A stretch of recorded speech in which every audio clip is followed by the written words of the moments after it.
قرآن مجید فرقان حمید نے میاں بیوی کا جو رشتہ بیان کیا ہے نا، اور اس رشتے کو آپ سمجھیں جو قرآن پاک نے میاں بیوی کا رشتہ بیان کیا، کہن لباس لکم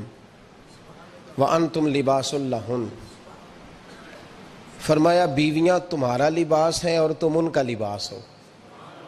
وہ تمہارا لباس ہیں اور تم، اللہ اکبر، کیسا خوبصورت لفظ قرآن پاک نے، ہن لباس لکم وانتم لباس لہن، فرمایا وہ تمہارا لباس ہے اور تم، سمجھ آ رہی ہے نا جی بات کی، وہ تمہارا لباس ہے اور تم ان کا لباس ہو۔ تین خوبیاں تو ہر لباس میں ہوتی ہیں، تین چیزوں کے لیے لباس پہنا جاتا ہے، تین چیزیں، تین قسم کی آسائشیں لباس میں پائی جاتی ہیں، اس پر تو تمام مفسرین کا اتفاق ہے۔ سب سے پہلی چیز، لباس جو ہوتا ہے وہ بندے کو گرمی اور سردی سے بچاتا ہے۔ سخت سردی میں لباس لے لیں تو بندہ سردی سے بچ جاتا ہے۔ اس کا مطلب یہ ہوا کہ میاں بیوی ایک دوسرے کا لباس ہیں، اگر بیوی کی طرف کوئی تکلیف آتی ہے تو میاں اس کو بچاتا ہے، اور اگر میاں کی طرف کوئی تکلیف آتی ہے تو عورت اس کو بچاتی ہے۔ میاں بیوی ایک دوسرے کا لباس ہے۔ لباس کیا کرتا ہے؟ لباس آدمی کے عیب چھپاتا ہے، اس کے وجود پر کتنے دھبے ہیں، کتنے نشان ہیں، وہ سارے چھپا لیتا ہے لباس۔ میاں بیوی ایک دوسرے کے عیب چھپانے والے ہوتے ہیں، عیب بتانے والے، رونا رونے والے نہیں ہوتے کہ بی بی جب بھی میکے گئی اس نے جا کے رونا شروع کر دیا، اتنی میں تانگو دوسرا ہے ہی کوئی نہیں، اور خاوند صاحب جب بھی ملے انہوں نے ایک ہی راگ الاپنا شروع کر دیا کہ میری کیا بات تھی، مجھے مل کیا گیا ہے، میں کیا تھا، میرے ساتھ ہوا کیا ہے۔ تو لباس ہیں، ایک دوسرے کا عیب چھپائیں گے، بولیے ایک دوسرے کا عیب چھپائیں گے، ایک دوسرے کی غلطیوں کی پردہ پوشی کریں گے۔ اور تیسرا لباس کا کیا مقصد ہوتا ہے؟ لباس شخصیت کا آئینہ دار ہوتا ہے۔ لباس آدمی کی اچھی اور خوبصورت طبیعت کا حصہ ہوتا ہے۔ جو لباس ہوتا ہے وہ انسان کو زینت بخشتا ہے، خوبصورت کر دیتا ہے۔ داڑھی والا آدمی ننگے سر پھرے تو خوبصورت نہیں لگتا، ٹوپی پہن لے تو بڑا پیارا لگتا ہے، ٹوپی پہنے تو بڑا، اور اگر امامہ باندھ لے تو نور نالا نور ہونا شروع ہو جاتا ہے۔ اللہ کرے آپ خوش ہو جائیں، آمین تو کہہ دیں، اور اللہ کرے فجر کی نماز آپ امامہ باندھ کے پڑھ لیں، آمین تو کہیں۔ چلو کونی جنہ دی داڑھی نہیں انہوں نے رکھنی چاہیے دیئے، جنہ دی نہیں ہونا نو، موضوع نہیں تھا پر ہماری بھی مجبوری ہے، داڑھی آئی جاتی ہے ہر موضوع میں شامل ہو جاتی، رکھنی چاہیے۔ سب یاد رکھیں، لباس آدمی کو زینت دیتا ہے۔ قرآن مجید کے لفظوں پہ غور کرو، اگر تو شادی کے بعد بیوی کے آنے کی وجہ سے خاوند کو سکون نہیں ملا تو اس کا مطلب ہے اس نے گھر کو زینت نہیں دی، اور اگر شادی کے بعد اس بچی کو تحفظ نہیں ملا، اس کو اپنے گھر کے اندر سکون نہیں ملا، تو اس کا مطلب ہے خاوند نے اسے زینت، اس لباس نے زینت نہیں دی۔ میاں بیوی ایک دوسرے کا لباس ہے، اس مقدس رشتے کو اسلام نے باندھا، اور لباس کہہ کے باندھا۔ میرے رسول کریم علیہ السلام نے پہلے تو خارجی لوگوں کو منع کیا ہے۔ میری ذاتی رائے یہ ہے کہ میاں بیوی کی ذاتی لڑائی کوئی بھی نہیں ہوتی، ذاتی لڑائی، میری باتوں کی سمجھ تو آ رہی ہے نا آپ دوستوں؟ کوئی نہیں آ رہی؟ اللہ جزا دے آپ۔ میاں بیوی کی ذاتی لڑائی کوئی نہیں ہوتی، ہوتا پتہ کیا ہے؟ لڑکے سے پوچھیں کہ بتائیں جناب کیا حال ہے، تو کہتے ہیں بیوی میری صحیح ہے، اس کے گھر والے نہیں صحیح۔ سنا ہے آپ نے بھی کبھی یہ لفظ؟ تو اسی طریقے سے اگر لڑکی سے پوچھیں کہ تیرا کیا حال ہے تو کہتی ہے خاوند تو میرا دھیان رکھتا ہے، اس کی اماں نہیں خیال رکھنے دیتی۔ تو لڑائی جو ہوتی ہے وہ تیسرے آدمی کی وجہ سے ہوتی ہے۔ تیری اماں آئی تھی تو اس طرح کہہ گئی، تو تیرا بھائی آ گیا تھا تو وہ یہ کہہ گیا، تیسرے فرد کی وجہ سے۔ میرے نبی کریم علیہ السلام نے تیسرے بندے کو سمجھایا ہے، تیسرے فرد کو حضور نے سمجھایا ہے۔ نبی پاک علیہ السلام نے فرمایا خبردار، ماں، بھائی، بیٹا، باپ سارے لحاظ کریں، بسنے دے میاں بیوی کو، اگر شادی کر دیا تو ان کو سکون سے رہنے دو۔ تم دو جملے کہہ کے چلے گئے،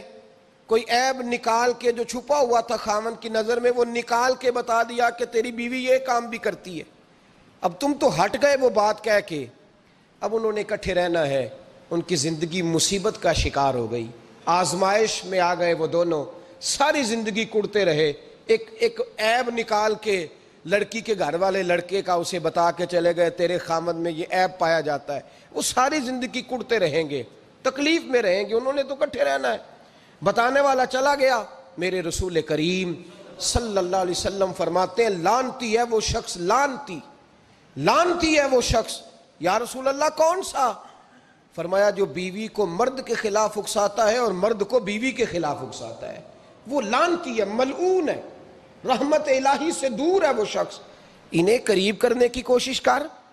تو ان کے اندر محبت پیدا کرنے کی کوشش کر۔ میرے نبی کریم علیہ الصلوۃ والسلام نے جب حضرت سیدہ فاطمہ الزہرا رضی اللہ تعالی عنہا اور جناب سیدنا علی المرتضیٰ رضی اللہ تعالیٰ عنہ کی شادی کی تو نبی پاک نے دونوں کے سر جوڑے اور دونوں کے درمیان محبت کی دعا فرمائی، دونوں کے درمیان محبت کی دعا فرمائی۔ اور نبی پاک صلی اللہ علیہ وسلم حضرت فاطمہ کے سامنے جناب علی کے فضائل بیان فرماتے، اور جناب علی آتے تو نبی پاک فرماتے فاطمہ تو میرے وجود کا حصہ ہے، وہ تو میرے جگر کا ٹکڑا ہے۔ تو ان دونوں کے درمیان الفت پیدا، یہ سب سے پہلے تو خارجی لوگ اس بات کا خیال کریں، سب سے پہلے تو خارجی لوگ خیال کریں، توجہ دیں کہ ان کو بکھرنے سے بچائیں۔ اب میاں بیوی بھی سمجھ لیں کہ ہماری ذمہ داریاں کیا ہیں۔ مسند امام احمد بن حنبل میں حضرت ابو درداء رضی اللہ تعالیٰ عنہ سے حدیث مروی ہے، نبی کریم صلی اللہ علیہ وسلم کی بارگاہ میں ایک خاتون نے آ کے عرض کیا یا رسول اللہ صلی اللہ علیہ وسلم مجھے بتلائیے خاوند کا حق کیا ہے۔ یہ جو حدیث سنانے لگا ہوں نا، یہ بیٹی کو سنانی ہے، جا کے یہ ٹیلی فون کر کے بہن کو سنانی ہے، صرف بیوی کو سنانے کی نہیں ہوتی یہ چیزیں۔ یہ حدیث بیٹی کو سمجھائیں، بہن کو سمجھائیں، ان لوگوں کو سمجھائیں تاکہ، اور یہ یاد رکھیں خاوند کے حقوق اگر بچی کے گھر والے اسے سکھائیں نا تو اس کی سمجھ میں جلدی آ جائیں گے، اور بیوی کے حقوق اگر خاوند کے گھر والے اس کو سمجھائیں تو اس کی سمجھ میں بات جلدی آئے گی، وہ خیر خواہ سمجھتے ہیں اپنے رشتہ داروں۔ یہ والی حدیثیں ان لوگوں کو سنانی چاہیے جن لوگوں کا بچہ ہے یا بچی ہے، متعلقہ آدمی حقوق بیان کرے۔ جب متبادل چیز کسی کے سامنے آتی ہے تو وہ کئی دفعہ سمجھتے ہیں کہ خلوص اس میں پورا نہیں پایا جاتا۔ حضرت ابو درداء رضی اللہ تعالیٰ عنہ فرماتے ہیں ایک خاتون حضور کی بارگاہ میں آئی، عرض کرنے لگی یا رسول اللہ صلی اللہ علیہ وسلم میں نکاح کرنا چاہتی ہوں، شادی کرنا چاہتی ہوں، مجھے بتلائیے خاوند کا حق کیا ہے، اگر تو میں ادا کر سکتی ہوں تو میں نکاح کروں ورنہ میں اس کام سے بچوں۔ میرے نبی کریم علیہ الصلوۃ والسلام نے فرمایا بی بی اگر خاوند کے ناک سے رینٹ نکلے، ریشہ نکلے، پیپ بہے اس کی ناک سے، اور بی بی اپنی زبان سے وہ صاف کر دے تو پھر بھی اس کا حق ادا نہیں ہوتا۔ حضرت ابو درداء کہتے ہیں آنکھ کھول کے اس عورت نے دیکھا تو میرے نبی پاک نے اگلے جملے ارشاد فرمائے، حضور نے فرمایا تو ان باتوں میں حیرت کر رہی ہے، میں اگر خدا کے علاوہ کسی کو سجدے کا حکم دیتا تو میں عورت کو کہتا اپنے خاوند کو سجدہ کرے، میں اس کو کہتا یہ کام کرے۔ میرے رسول کریم علیہ الصلوۃ والسلام نے حقوق کا تعین فرمایا، حقوق کا تعین فرمایا، اور نبی کریم صلی اللہ علیہ وسلم نے فرمایا جو عورت اس حال میں مر گئی، اس حال میں دنیا سے گئی کہ اس کا خاوند اس سے راضی تھا، اس کا شوہر اس سے راضی تھا، اس کا گھر والا اس سے مطمئن تھا، تو میرے نبی پاک فرماتے ہیں جب دنیا سے جائے گی تو رب کریم جنت کا دروازہ کھول کے فوراً ہی جنت میں داخل فرما دے گا، اس کو بغیر روک ٹوک جنت دے دی جائے گی۔ شرط یہ ہے کہ وہ جب دنیا سے جائے تو اس حال میں جائے کہ اس کا خاوند اس سے شکوے نہ کرتی پھرے، شکایتیں نہ کرتی پھرے، شکایتیں نہ کرے۔ ہمارے زمانے میں شکایتیں ہوتی ہیں اور خواتین عورتیں اس بات کو سمجھتی نہیں کہ اللہ نے جو میرے نصیب میں رکھا تھا اور جو خاوند رب نے میرے لیے پسند کیا تھا وہ اللہ نے مجھے عطا فرما دیا ہے۔ وہ شکوے کرتی ہیں، شکایات کرتی ہیں، اور دوسری عورتوں کو سامنے رکھ کے وہ فلاں کے حصے میں یہ چیز آئی، فلاں کے حصے میں یہ چیز آئی، فلاں کا خاوند یوں کرتا ہے، شکوہ کرتی ہیں۔ میرے رسول پاک علیہ السلام نے فرمایا عورتیں کثرت سے جہنم میں جائیں گی، کثرت سے۔ تو ایک صحابی رو پڑے، ایک حدیث میں لفظ یہ ہے رو پڑے، عرض کرنے لگے یا رسول اللہ وہ ہماری مائیں بھی ہیں، بیٹیاں بھی ہیں، بہنیں بھی، حضور جہنم میں جائیں گی؟ نبی پاک صلی اللہ علیہ وسلم نے فرمایا ایک تو وہ عیب جوئی کرتی ہیں، غیبتیں کرتی ہیں، دوسرا رب کا شکر ادا نہیں کرتی، اور تیسرا فرمایا اپنے خاوند کا بھی شکریہ ادا نہیں کرتی، بات بات پہ ناشکری کرتی ہیں، بات بات پہ ناشکری کرتی، اس سبب سے جہنم میں جائیں گے۔ عورت کے حقوق کا تعین فرمایا، اور ساتھ ہی میرے رسول پاک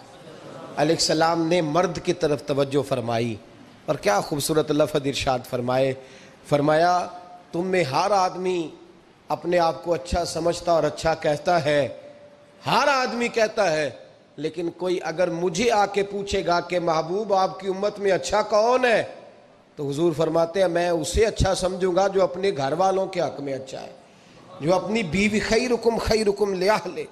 تم میں سے بہترین وہ ہے جو اپنے گھر والوں کے لیے اچھا ہے، اور فرمایا جاؤ میرے گھر جا کے پوچھ لو وانا خیرکم لأہلہ، میں تم سب سے زیادہ بڑھ کر اپنے گھر والوں کے لیے اچھا ہوں، تم میں بہترین وہ ہے جو اپنے گھر والوں کے لیے، بال بچوں کے لیے، بیوی کے لیے اچھا ہے۔ رسول کریم علیہ السلام نے خاوند کو حکم دیا اور ارشاد فرمایا کہ عورت ٹیڑھی لکڑی ہے، بیچاری کو اللہ نے عقل پوری نہیں دی۔ ایک بچہ چھوٹا ہوتا ہے، ہمیں پتہ ہوتا ہے کہ اس کا شعور پورا نہیں، اگر کوئی غلطی کرے تو کیا اسے نکال دیا جاتا ہے گھر سے؟ بولے، چھوٹا بچہ ہے، وہ کئی دفعہ بڑا نقصان کر دیتا ہے، آپ کیا کہتے ہیں؟ اسے مارتے ہیں، کلاڑی لے آتے ہیں اس کے لیے؟ اس طرح کرنا چاہیے، اس کے ابے کو بلا لینا چاہیے، بےزتی کرنی چاہیے پنچایت میں بٹھا کے کہ یہ غلطی کی ہے تیرے بچے نے۔ بھائی دادا یہ کام کرتا ہے؟ بولے نا، کیوں نہیں کرتا؟ وہ کہتا ہے ہمارا بچہ نہ سمجھ ہے، اپنا پوتا ہے، ہمارا اپنا ہے، اگر ہم اس کا باہر نکالیں گے تو بڑا کام غلط ہو جائے۔ لیکن وہی ابا جی جب بہو کوئی غلطی کر بیٹھتی ہے تو پنچایت بلاتے ہیں، لوگوں کے سامنے معاذ اللہ تعالیٰ بڑی کڑوی کسیلی باتیں کرتے ہیں، ایسی باتیں کرتے ہیں کہ جو ان کی بیٹی کے بارے میں کہی جائے تو وہ کبھی پسند نہ کریں، اتنے سخت جملے کہے جاتے ہیں، بیٹی والے کو رسوا کیا جاتا ہے۔ میرے نبی کریم علیہ السلام نے فرمایا یہ ٹیڑھی لکڑی ہے، بیچاری کو اللہ تبارک و تعالیٰ نے اپنی حکمت کے تحت عقل عادی عطا فرمائی ہے، تم اگر چاہو گے سیدھی کرنا تو یہ ٹوٹ جائے گی، سیدھی نہیں ہوگی۔ حضور کیا کریں؟ فرمایا اس کے ساتھ گزارا کرو، اللہ تمہیں اجر عطا فرمائے گا، اس کے ساتھ وقت گزارو، اللہ تمہیں اس کا، یہ ذہن بنانا چاہیے خاوند کو کہ یہ، اور خاوند کی ذمہ داری ہے۔ اعلیٰ حضرت رحمۃ اللہ علیہ نے فتاوی رضویہ کی 24ویں جلد میں بالتفصیل لکھا ہے، آپ فرماتے ہیں خاوند کی ذمہ داری عورت کو کپڑا فراہم کرنا، روٹی فراہم کرنا، رہنے کے لیے گھر دینا، نان نفقے کا خیال کرنا، اور آپ فرماتے ہیں اگر وہ مطالبہ کرے تو ہفتے میں ایک دن اس کے ماں باپ سے ملانے بھی لے جا سکتا ہے، ہفتے میں، جی کوئی نہیں بول دے تسی، ہفتے نہیں، یہ نہیں صحیح لفظ، ہر ہفتے اے سوکھ ہے، کدوں ملان کھڑنا ہے؟ پاویں نہ بولو، گل جڑی سچی ہو تے سچی ہے، ملان کدوں لے جانا ہے؟ اچھا اپنی اماں نو روز ملدا ہے سویرے شام، تے وہ کہندی مینوں بھی اماں نو ملا لیا، تے کہندا روز نہیں جائیدا، تے تم بھی نہ ملا اپنی اماں نو روز بھائی۔ لیکن ہاں اعلیٰ حضرت فرماتے ہیں ہفتے میں ایک دفعہ ماں باپ سے، بولے، بیٹی کا پیار ماں باپ سے زیادہ ہوتا ہے کہ بیٹے کا؟ لو تانوں سارے نوں پتہ ہے، یعنی تسی گھٹ کر دیو نا تاں بیٹی دا نام لیا جے، صحیح بات کر رہا ہوں؟ تو جس کا پیار زیادہ ہے اس کو روک دیا کہتے نہیں روز نہیں جائیدا، سال بعد جائیں، بلکہ ان تے اللہ خیر کرے، اللہ پاک فضل کرے، داماد صاحب کی عزت ہی نہیں نہ ہوتی، اس کو آنکھوں پہ بھی اٹھائے تو کہندے تیرے گھر دے میری عزت نہیں کردے، پتہ نہیں ہن تو عزت بھائیا کیڑی شے دا نام رکھیا ہے، وہ کیڑی ہے جڑی تینوں چاہیے، اللہ ہی بہتر جانتا ہے۔ عزت نہیں کرتے تو لہذا میرا پروٹوکول نہیں، پھول لے کے کھڑے نہیں ہوتے گلی میں، وہ باہر نہیں نکلتے، وہ اشتہار نہیں چھاپتے کہ داماد صاحب آ رہے ہیں، اور ویسے بھی میں کہاں جاؤں، مطلب یہ کہ چپس بھی نہیں ہے، انہوں نے سنگ مرمر بھی نہیں لگوایا ہوا، تو میں کیسے جاؤں، میری شان کے خلاف۔ اعلیٰ حضرت فرماتے ہیں ہر ہفتے وہ بیٹی جو ہے، تو بیٹیاں ہوتی ہیں، اور یہ تو اس دن پتہ چلتا ہے نا جب اپنی بیٹی بندہ ڈولی میں ڈالتا ہے، پھر پتہ چلتا ہے کہ دل کرتا ہے ہر ہفتے اس کو ملنے کو، دل کرتا ہے کہ وہ آئے، چہرہ دکھائے، ایک دفعہ مل جائے، ہر ہفتے اس کو ملوانے لے کے جائے، اس کی غلطیاں معاف کرے، اس کے عیبوں پہ پردہ ڈالے، اس کی کوتاہیوں کا خیال کرے، اس سے درگزر کرے، میرے نبی کریم صلی اللہ علیہ وسلم نے فرمایا میں اپنی امت کو حکم دیتا ہوں کہ اپنی بیوی سے بغض نہ پالنا، بغض نہ پیدا کرنا، کوئی غلطی کرے تو بغض نہ پیدا کرنا، بغض نہ رکھ لینا سینے میں کہ تو ہے ہی ایسی، تو ہے ہی، بغض نہ پالنا۔ اور کیا خوبصورت لفظ ہیں حضرت خدیجہ الکبریٰ کے سرتاج کے، اور کیا لفظ ہیں جناب سیدہ آمنہ کے لال کے۔ میرے نبی پاک فرمانے لگے اگر تمہیں اپنی بیوی کی کوئی عادت ناپسند ہے تو غور کر لو، ڈھونڈ لو، اس میں ایسی بھی عادت تمہیں ضرور مل جائے گی جو تمہیں بڑی پسند ہوگی۔ ڈھونڈ لو، غور کر لو، مل جائے گی، کوئی ایسی بھی مل جائے گی جو تمہیں بڑی پسند ہوگی، وہ بھی تمہیں مل جائے گی۔ ڈھونڈو تو صحیح، تلاش تو کرو، بغض کی اینک نہ لگانا، بغض کی اینک لگا کے دیکھو گے تو کچھ نہیں ملے گا۔ نبی رحمت سید عالم صلی اللہ علیہ وسلم، پہلی بات یہ ہے کہ اللہ کے حبیب نے تعین فرمایا، اور پھر عملی طور پر حضور نے وہ چیزیں کر کے دکھائیں